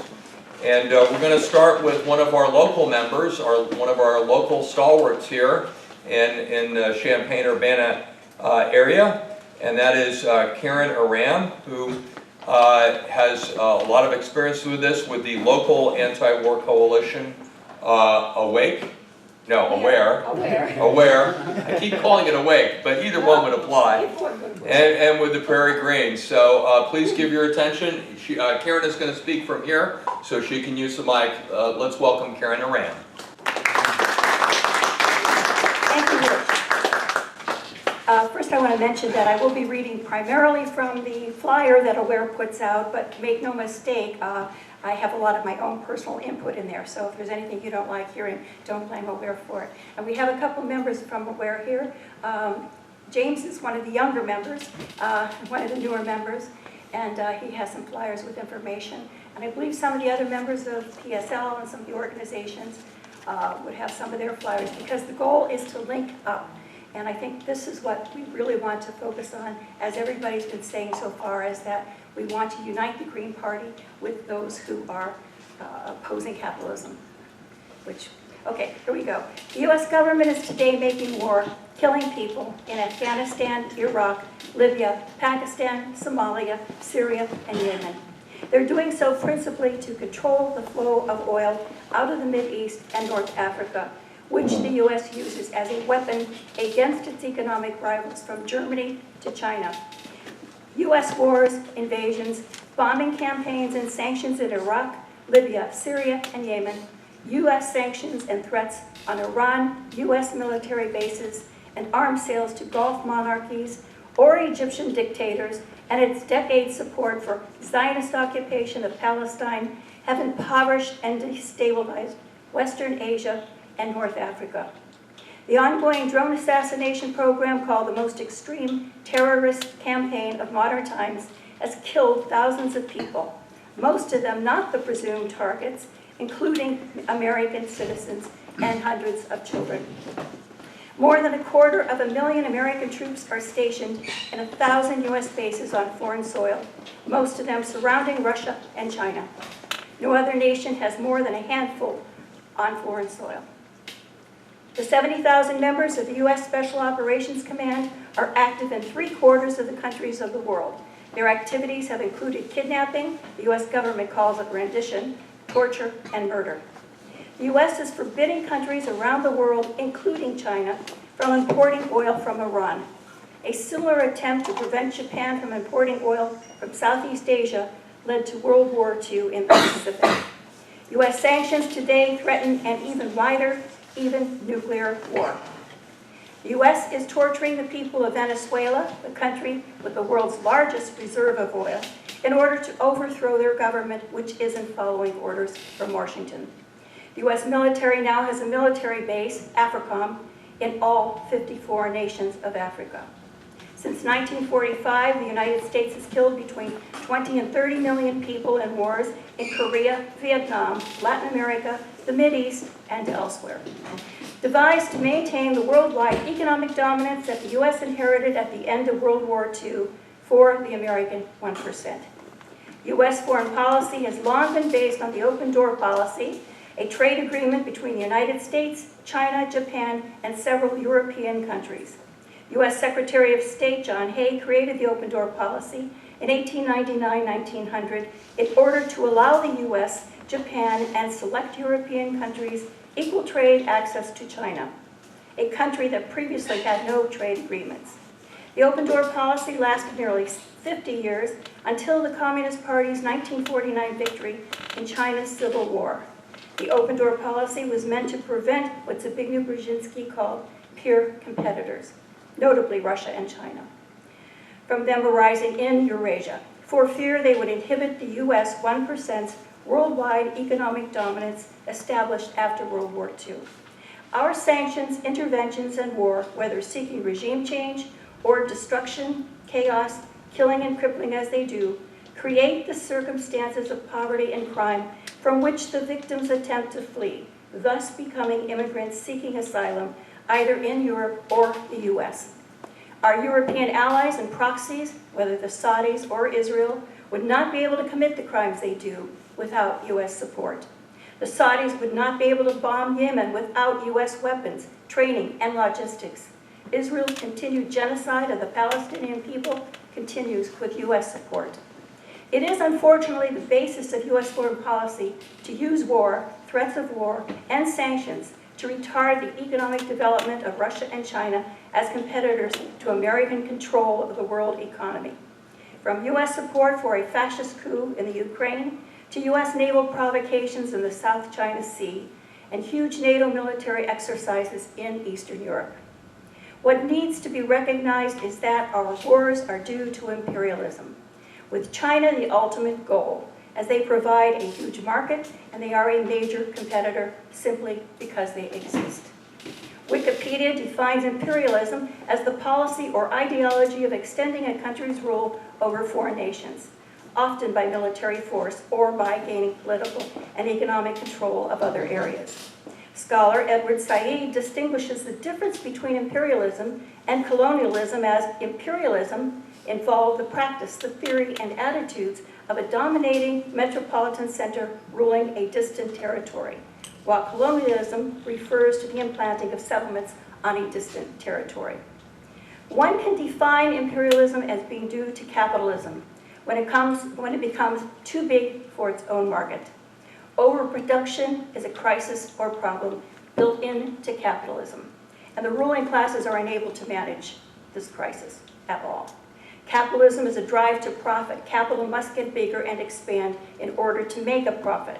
Once you've saturated your own market, you have to go abroad. Imperialism seeks domination. It's the desire for total control of all markets, all resources, all workers. Capitalism feeds on imperialism. So unless we end our wars of imperialism, we won't be able to eradicate capitalism. And unless we change our system of capitalism, we're unlikely to defeat global warming, climate change, or environmental degradation. US imperialism is an enemy of all human progress. Thank you.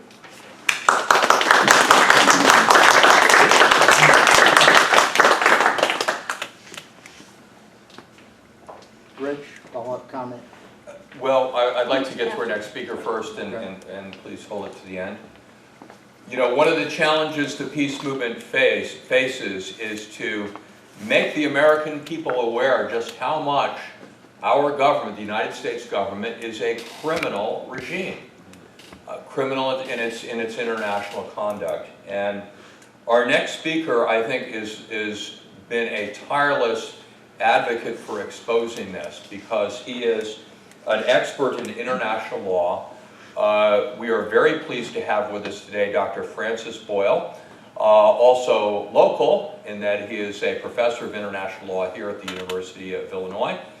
But he is so much more than that in the way that he has exposed the criminal nature of the American government and its foreign conduct, and been an advocate for insisting for bringing back an actual order based on international law.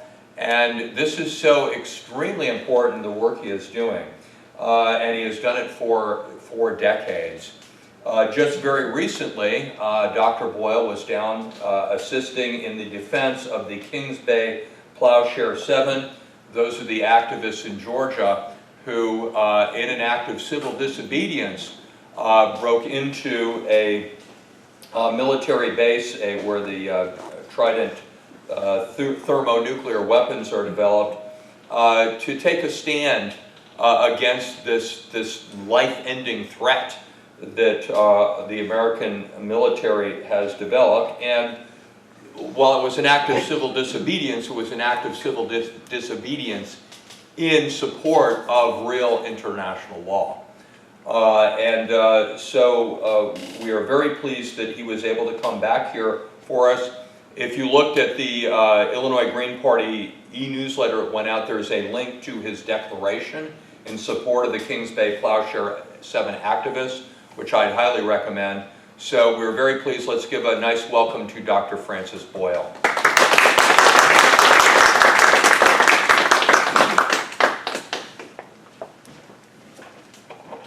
Thank you, Rich, for that very kind introduction, and thanks to Rich and Karen and the Green Party for inviting me here to speak today. And I regret to report I won't be able to stick around. Taking my wife to hear the Chicago Symphony Orchestra tonight over at Cranford Center. So I have to run home, we have to eat, and then we have to go over there and get parked. So what can I say? Life intrudes. Pardon? Life intrudes. Yes. Right. Good life intrudes.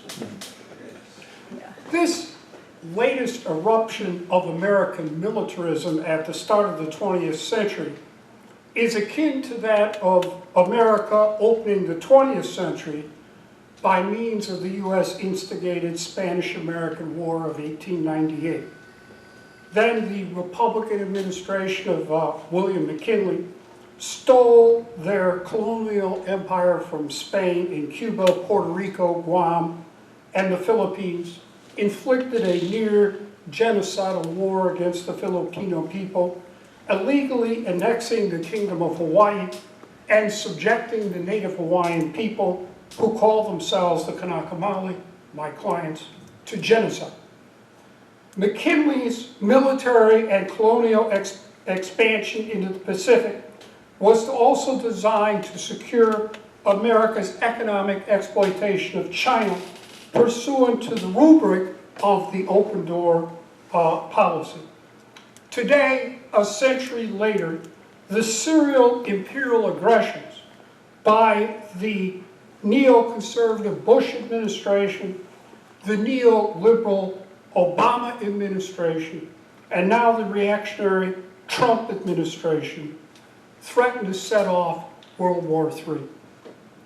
By shamelessly exploiting the terrible tragedy of September 11th, the Bush Jr. administration set forth to steal a hydrocarbon empire from the Muslim states and peoples of color living in Central Asia, the Middle East, Africa, under the bogus pretext of fighting a war against international terrorism, which is a joke and a fraud, we're the terrorists, or Islamic fundamentalists, or eliminating weapons of mass destruction. Well, my clients, the plowshares, tried to do that and unfortunately got railroaded at the trial. Promotion of democracy. I mean, are you serious, Bush Jr. promoting democracy, or Obama? Self-styled humanitarian intervention, Obama in Libya exterminating 50,000 people, and its new avatar responsibility to protect, which is also a joke and a fraud. In addition, Bush and Obama targeted the remaining hydrocarbon reserves of Africa, Latin America, Pentagon's reactivization of the U.S. Fourth Fleet in 2008, and Southeast Asia for further conquest and domination, together with the strategic choke points at sea and on land required for their transportation.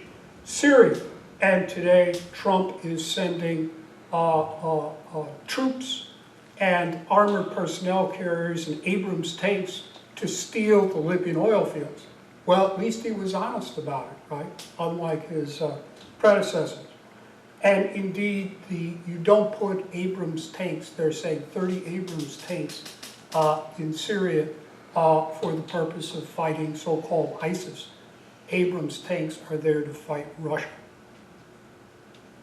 And today, the U.S. Fourth Fleet threatens Venezuela and Ecuador for sure, along with Cuba. Indeed, Trump has threatened to invade Venezuela. In 2007, the Bush administration announced the establishment of Africa Central Command to control, dominate, steal, exploit the natural resources and variegated peoples of the continent of Africa, the very cradle of our human species. And in 2011, Libya and the Libyans, my clients, proved to be the first victims to succumb to AFRICOM under the neoliberal Obama administration.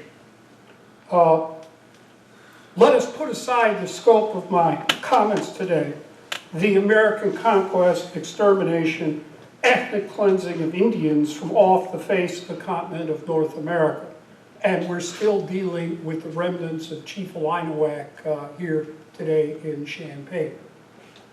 Indeed, the Illinois have ethnically cleansed this campus of American Indian students and faculty for sure.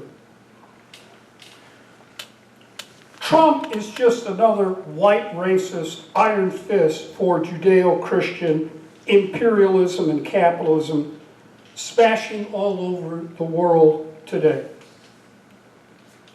He proudly admitted he's in the Middle East to steal their oil. Just this week to steal Syria's oil. But it's not just the oil, it's the transportation corridor, it is the proximity to Iran, and challenging Russia now with 30 Abrams tanks. This worldly girth of U.S. imperialism is what my teacher, mentor, and friend, the late great Hans Morgenthau at the University of Chicago, who opposed the Vietnam War at great cost and risk to himself, called unlimited imperialism.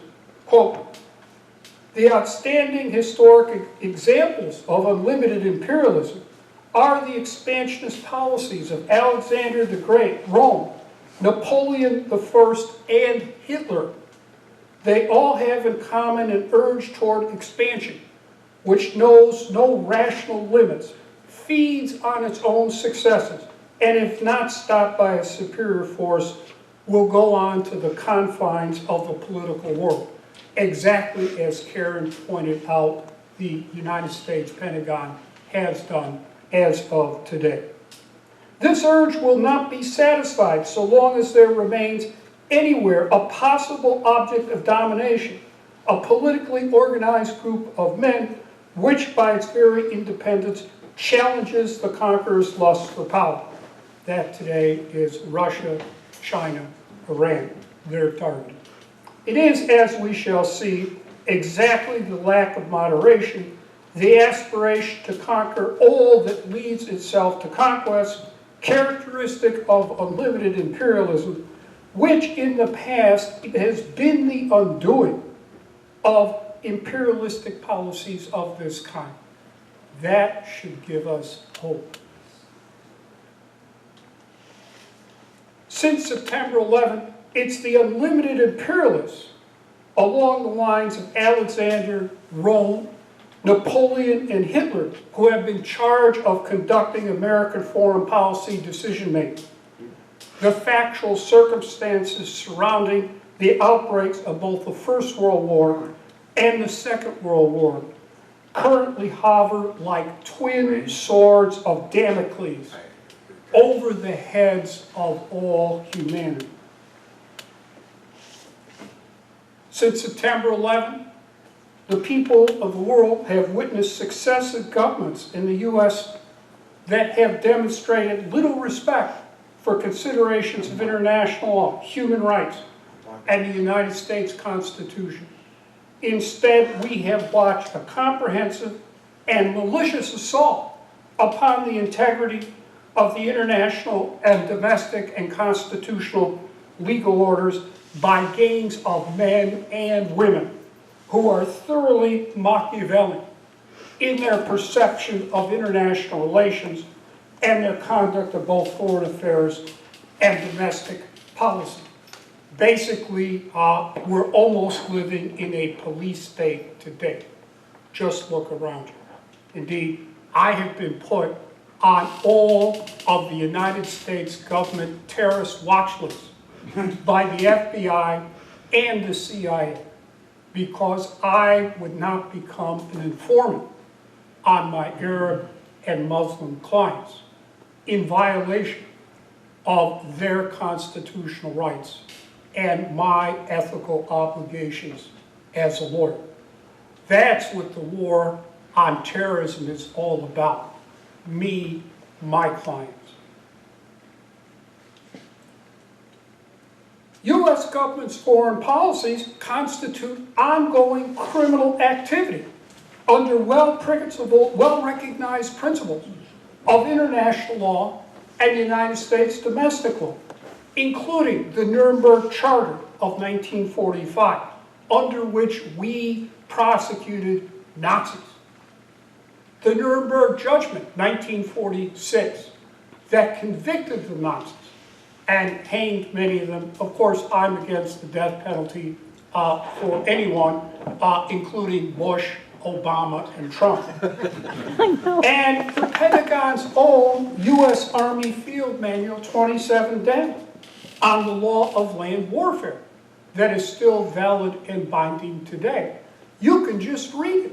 The crimes are right there in their own manual, and I have repeatedly used that manual to defend GI military resistors in 5 U.S. military court-martial proceedings I've been involved in on behalf of men and women who have opposed war and torture and violence and aggression at great risk to themselves in the U.S. military. What we have today, then, are the Nuremberg crime of peace against Libya, Afghanistan, Iraq, Somalia, Yemen, Pakistan, Syria, and their long-standing threatened war against Iran that is being plotted, planned, and schemed as we speak today. And as you know, Trump came within 10 minutes of launching it last summer. This is very dangerous here.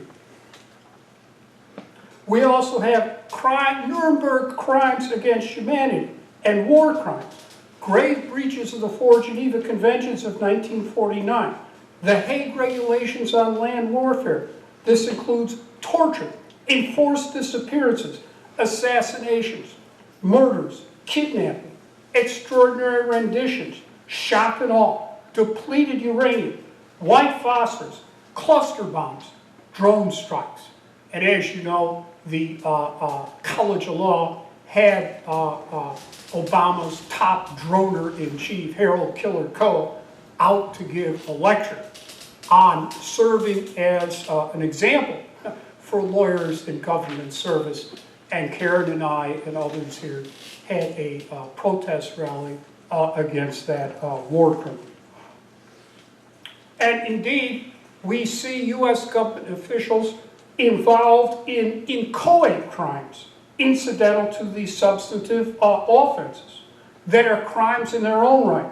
Planning, preparation, solicitation, incitement, conspiracy, complicity, attempt, and aiding and abetting. And indeed, this is part of what we were just recently arguing down in Kings Bay. And the last Friday night at 10 p.m., the federal judge there issued a motion shutting down the entirety of their defense, muzzled the plowshares' resistance, what they could say on the witness stand, and threatened them with contempt and other serious sanctions if they did not comply with her order. This was basically a kangaroo court with a rubber stamp and a railroad towards their conviction. One of the worst I've ever seen since I started doing anti-nuclear civil resistance cases in 1982. And right now, the Plowshares are facing 20 years in prison. And if you read my declaration, it is on behalf of the great Elizabeth McAllister, leader of the American peace movement for the last half century. And 50 years ago, she and her later husband, Phil Berrigan, and his brother, Dan Berrigan, opposed the Vietnam War at great risk and cost to the South. Liz is 79 years old. If she gets 20 years, she will die in some federal hellhole, deprived of her children, her grandchildren, her friends, and her home. That's the way the American empire treats its resistors.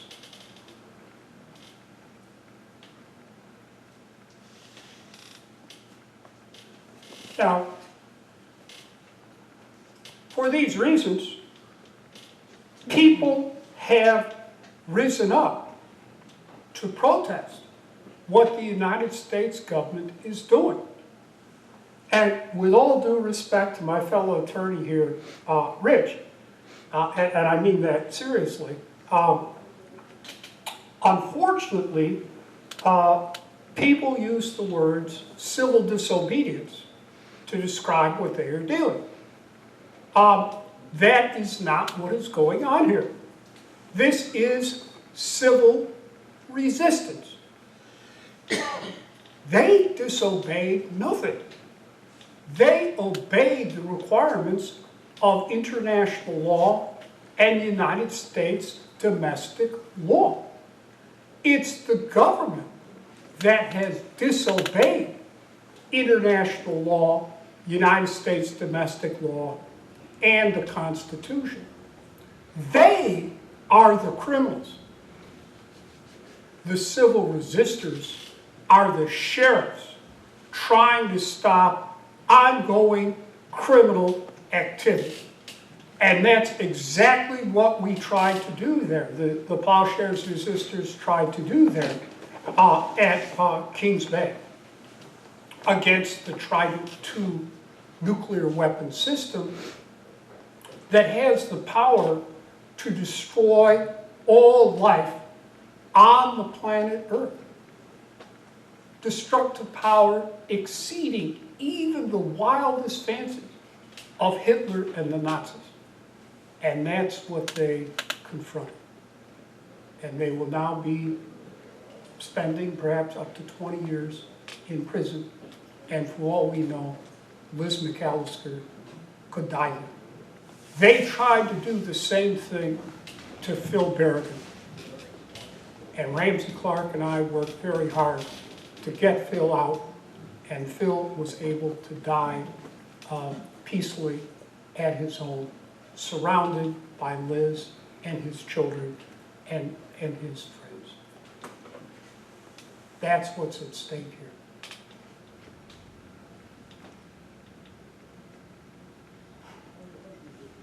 So, if you look at this as civil disobedience, then the status quo admonition is, oh, well, you know, take your punishment, go to jail.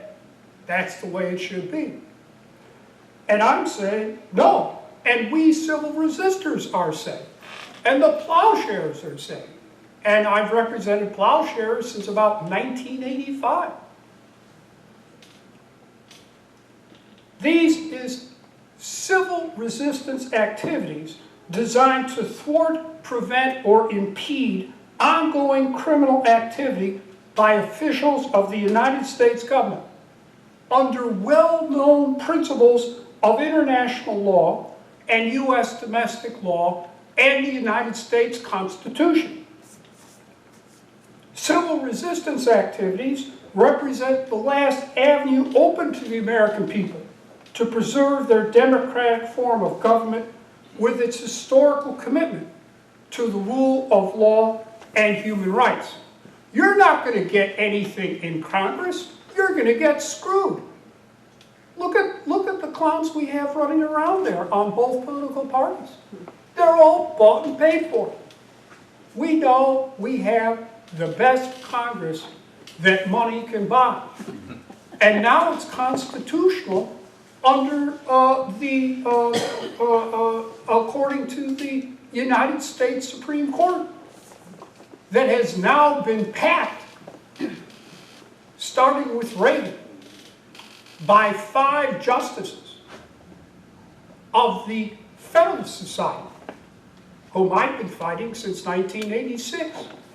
And these Federalist Society judges, and Reagan admitted he takes all his judicial nominations from them. He's now put 130 of them on court, as well as the 2 latest, Gorsuch and Kavanaugh. These Federalist Society judges are right-wing, racist, bigoted, reactionary, elitist, warmongering, totalitarian, anti-gay, and sexist. That sums up Kavanaugh in a nutshell. That sums up Gorsuch in a nutshell. Clarence Thomas, Alito, and Roberts, who was behind me at Harvard Law School. I know all about him. So, with all due respect to Rich, civil resistance must not be confused with civil disobedience. And I mean no disrespect to Dr. Martin Luther King and the courageous heroes of the American civil rights movement. I supported them years ago when I was a young man. I tried to march with Dr. King when he confronted the American Nazi headquarters in Gage Park, Chicago. But due to the pandemonium and violence, I couldn't get anywhere near, regretfully. Civil resistors disobeyed nothing but obeyed international law and the United States Constitution.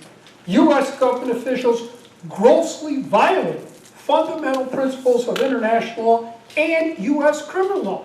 You know these war crimes I just mentioned to you, we also have the U.S. War Crimes Act, right? And the use of Trident II technically, legally constituted a conspiracy, a criminal conspiracy under the United States Criminal Code to violate the U.S. War Crimes Act. We could not make any of those arguments in court. Why? Because when we get a chance to make those arguments in court to juries, they agree with us. They acquit these people. And that's why the federal government comes down so hard on the plowshare. They have a special task force in the Department of Injustice that monitors and supervises all plowshares' persecutions. And the standing order is nail them to the wall, show no mercy, get the maximum sentence, put them away forever, like they tried to do to Phil Berrigan, like it looks they very well do to his wife, Liz McAllister, and put them out of business. Well, there's now been over 100 plowshares actions, and it calls to mind the very famous prophetic statement by a lawyer and an ancient Christian apologist known as Tertullian, who said, quote, "The blood of martyrs is the seed of the church," unquote. And by turning these people into martyrs, the American empire is only planting seeds of more resistance. Today, the American people must reaffirm their commitment to the Nuremberg Charter and judgment by holding their government officials fully accountable under international criminal law and U.S. domestic law for the commission of these grievous international and domestic crimes. They must not permit any aspect of their foreign affairs and defense policies to be conducted by acknowledged war criminals. even in accordance with the U.S. government's official definition of that term, set forth in U.S. Army Field Manual 2710. That's why I've been pretty successful in military court-martial proceedings, because I use U.S. Army Field Manual 2710 against them. It's right in there. You can read it. The man who drafted that document for the Pentagon was my laws of war teacher at Harvard Law School, so I know all about it. We must insist upon the impeachment, dismissal, resignation, indictment, conviction, and long-term incarceration of all U.S. government officials guilty of such heinous international and domestic crimes.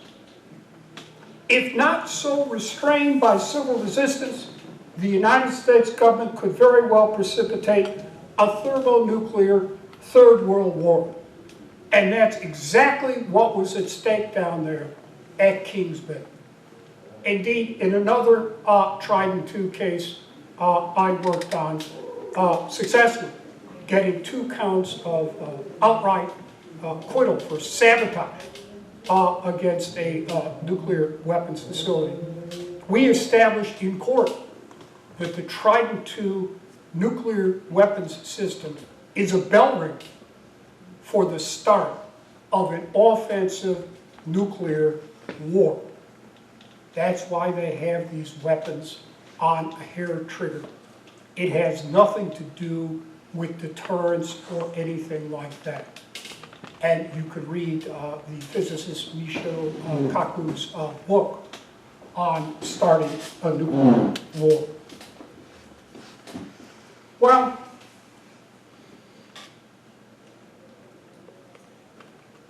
in post 9/11 America, we are directly confronted with the prospect of a thermonuclear war of extermination conducted by its white racist Judeo-Christian power elite against people of color and Muslims and Arabs and Russians and Chinese and Iranians. So I respectfully submit, this is our Nuremberg moment now. We must take it, and civil resistance is the way to go. Thank you.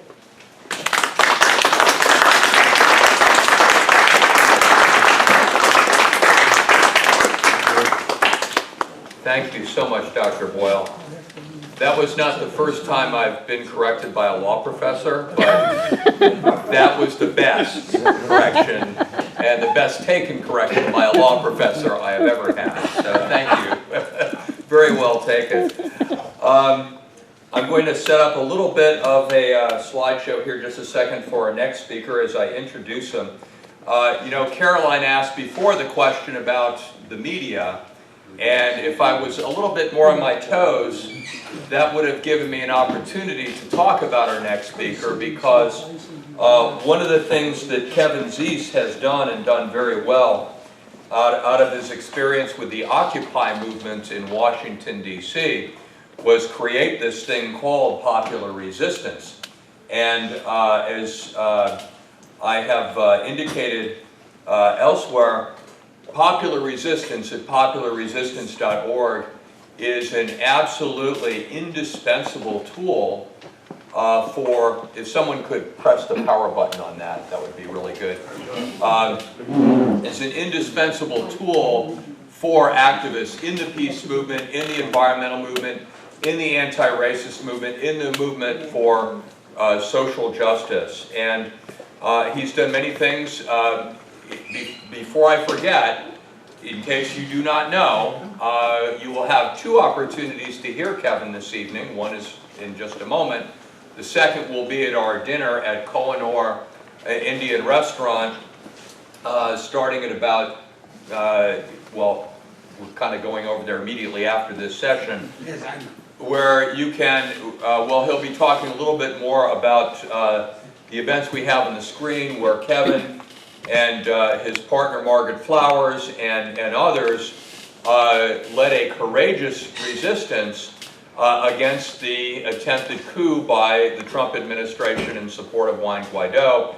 to take away the Venezuelan embassy away from the authority of the legitimate government of Venezuela. So while he's speaking, we have this little bit of a slideshow telling a little bit about that story graphically. But Kevin has done so much great work for the peace movement. Just recently, he was in New York just a few weeks ago in support of the climate strike and the other actions that were taking place, drawing a very important connection between the movement against the climate catastrophe and the peace movement and the necessity of putting a stop to that. And he's very active in the United National Anti-War Coalition. He was one of the originators of the coalition against U.S. foreign military bases, calling attention to that problem, the fact that we have an actual empire in this country that we need to be resisting. So he's done so much great work. So let's please give a nice welcome to Kevin Zeese.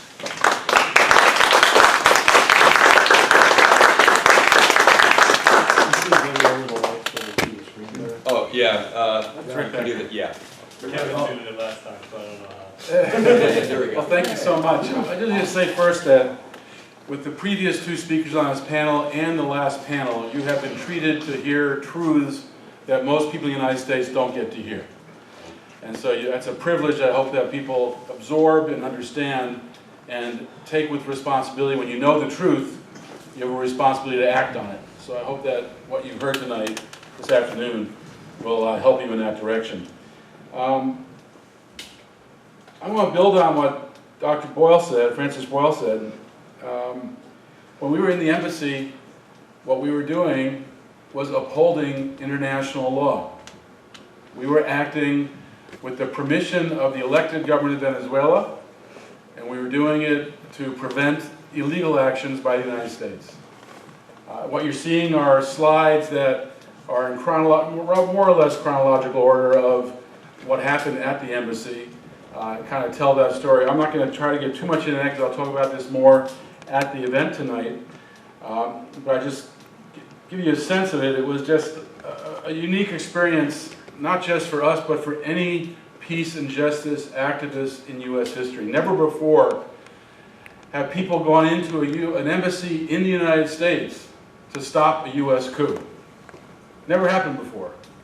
And to give you an understanding of how controlled our media is, it didn't make the media, the corporate media. People learned about it through our own independent and social media. We had embedded journalists who got the word out. We worked with networks of activists on various issues. And so I'm often surprised how much people know about it because the media didn't cover it. But I'll get into that in more detail tonight as well. Let me say one thing that Francis Boyle said was that the seeds of the end of U.S. empire are being planted by U.S. empire. They are overstepping the bounds greatly. And that's why this next decade is so critical. It's critical because this next decade could be the end of empire 100 years into its existence.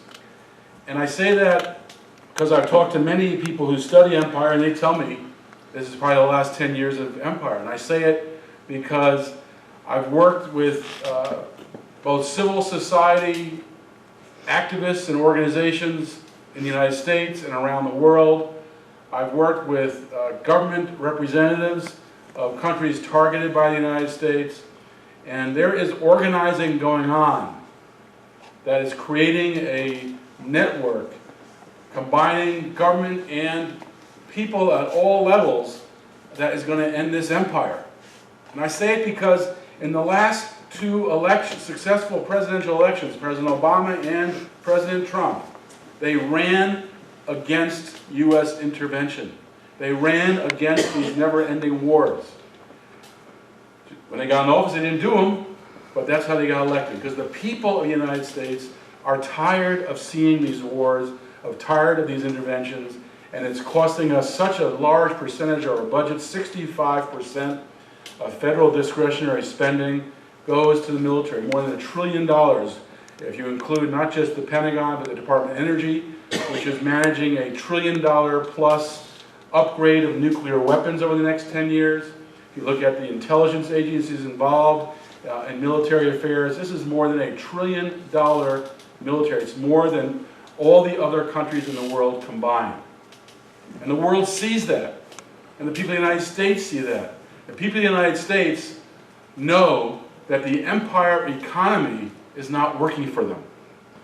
Maybe in the 1950s, when we were taxing the wealthy at 90% at the highest brackets, we were investing in the veterans of World War II and letting people buy houses and get an education, and maybe then it was working.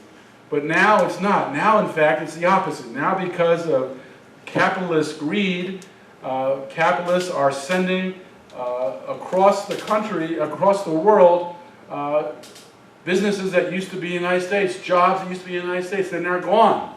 They're going to the lowest bidder, those who allow the lowest paid slave labor to feed the capitalist desire for mass profit. Let me just say, interrupt what I'm saying here to say something I think very important to the Green Party. Just a few minutes ago, as Francis Boyle was speaking, Howie Hawkins won the socialist nomination for president. Whoa.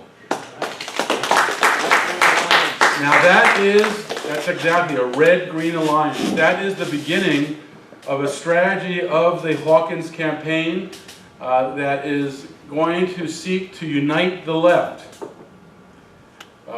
Hawkins will be seeking nominations from state parties and other national parties across the political spectrum on the left to show that we can come together and really challenge the duopoly in a very tough election year. This 2020 election year that's coming up, the anybody but Trump year. And Howie lived through the anybody but Bush year in 2004, so he knows what's at stake. He knows how he'll be attacked. He's prepared for it. And he also knows that bringing allies together will make a stronger challenge and have a stronger impact. He knows that if we stand clearly against capitalism and against imperialism, as they all should, we will create a party that is in line with the popular movement, in line with the views of the people of the United States, and a party that can become one that actually begins to win elections. We're going to use this campaign to rebuild the Green Party from the grassroots up. City, state level parties are going to be rebuilt, and it's going to become a party that becomes viable and threatening to the millionaires and billionaires, two parties. That is the goal. And that's part of this, really the speech of ending empire, because we have to face up to the destruction of capitalism, the destruction of imperialism in order to achieve our goals. We cannot quietly and in an unclear way not say what we're for. As Chris said in the eco-socialist panel, we've got to be clear what we stand for. And that's one of the goals of this 2020 election cycle, is to be clear what we stand for. At Popular Resistance, as Rich mentioned, we were involved in organizing the Occupy movement in 2011. And we were working with people from across the country at a conference calls of about 50 people on a weekly basis for about 9 months before Occupy began to plan a national occupation in Washington, D.C. When it was announced about 6 months into that effort that Occupy Wall Street would be going forward, we went and to their general assemblies to participate in helping to organize Occupy Wall Street. We decided that we would start our occupation in Washington, D.C. on the anniversary of the Afghanistan war, because we see the link between the empire economy and the war economy as one that needs to be clear to people. We thought that if the Occupy Wall Street movement began before us, a couple weeks before us, they would make their effort. We thought most likely they would be shut down by the New York City police, and then people would come to Washington, D.C. for a bigger national Occupy. That's not what happened, and that's what's so beautiful about movements. You can't predict what's going to happen. We couldn't predict what was going to happen with this protection effort at the Venezuelan embassy. You can't predict movements. You can take the positive step forward and be prepared for whatever twists and turns come. and move to the best of your ability to adjust to those opportunities. And what happened in Occupy was the New York police attacked, and were caught on camera attacking. The key moment was the first week of Occupy Wall Street when they did a march in Lower Manhattan. Some people were arrested and were behind a yellow-orange mesh curtain in the street, and some women who were behind that curtain doing nothing to threaten the police were pepper sprayed by a captain of the New York Police Department. He came over and pepper sprayed them for no reason. It's all it was, and everybody that was the era of the video camera on your phone beginning. And everyone caught it on their phone. There were about 8 or 10 cameras catching this moment. And you could see, in those cameras, you could see this white-collar cop, this captain, spraying the pepper spray, and you could hear the blue-collar cops saying, "Wow, I can't believe he just did that." And so right from the beginning, there was a division between the police, between the street cop and the white-collar cop. And that's the kind of thing we need to see in any action we take. We want to see those kind of divisions. And what happened next was that the police department claimed that the women were harassing the police, threatening the police, but the video showed they weren't. And on MSNBC that night, Lawrence O'Donnell, whose father was a police officer, sided with the Occupy movement and sided with the women and criticized the police. And then the next week, the police did it again. The occupiers were marching, and the police directed them across the Brooklyn Bridge into traffic. They were going along the sides and the sidewalks, directed them into traffic, and then trapped them there and arrested 500 occupiers. All on camera, again showing the police causing this threat. And as a result of that, upsprung Occupies all over the country. In addition to the 50 people we had working with us on the DC Occupy, we had 50 people around the country we were working with on bringing people from various states to that Occupy to make it a national Occupy. But when that happened, they decided to create occupations in their own communities. And suddenly there were occupations all over the country. And so we didn't know when we organized Occupy in Washington if we'd be alone out there. The 50 of us who were organizing would just be out there alone, looking small and vulnerable. But instead, because of those actions, we had 10,000 people out there on the first day of Occupy Washington, D.C. The Occupy movement had become a major political moment. And it's because we were willing to be out there with the risk of just being a handful of us. And I think that's one of the lessons for all of us to learn is don't be afraid of failure. The only path to victory, and this is true in every instance of transformational change, the only path to victory is failure. You fail, and you fail, and you fail until you succeed. And those failures are part of the process of building a movement towards success. So don't be afraid of failing. You've got to try. You've got to make the effort. And that was true with this event too. When we did this occupation event of the embassy because the U.S. government had failed in its coup attempts in Caracas and in Venezuela. They could not get enough support for the fake self-declared interim so-called President Juan Guaido, who most Venezuelans had never heard of, but who Mike Pence told him the night before he self-declared, "We'll support you," and then as soon as he finished his speech declaring himself president, Trump said, we support you, and pulled together right-wing governments and Western European governments to back him as well. But the reality was, in Venezuela, he had no popular base. And so they had to move outside of Venezuela, because he couldn't win in Venezuela. They had to go outside of Venezuela. They were trying to take over Venezuelan diplomatic properties in order to create a government in exile. And we saw them do that in New York City at the UN missions. We saw them do that in Washington, D.C. with the military attaché buildings. And we realized that we had to be in the embassy. Protesters came after those events happened, but it was too late. We had to be in the embassy to try to stop it. When the embassy staff asked us, can we stop it? I told them almost what I've told you, we don't know. All we do is try, we organize as best we can, and then it becomes the unpredictables. We don't know what our allies will do. Will they join us? We don't know what the government will do. Will they assault? Will they arrest? We don't know what the opposition will do. We don't know what the media will do. All that's unpredictable. All we can do is what we can do, and do it without fear.